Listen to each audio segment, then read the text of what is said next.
capital to labor ratio. So ito yung isang economic metric na sumusukat sa capital available per worker. So excuse me, machineries, buildings, equipment, tools. Available ba yon sa lahat ng worker? So tinitake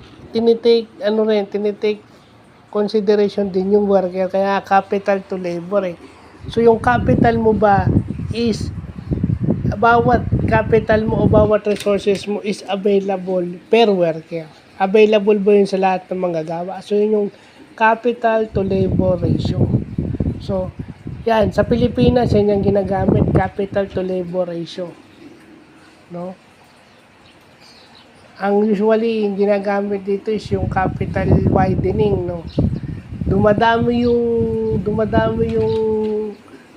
Pag dumadami yung labor force, dumadami rin yung capital resources. Yan. At syempre, yung capital depending internal na sa business yun. So, yun. Yun yung mga yung ratio ng amount of capital sa available worker. Yun yung capital to labor ratio. So, yun lang po.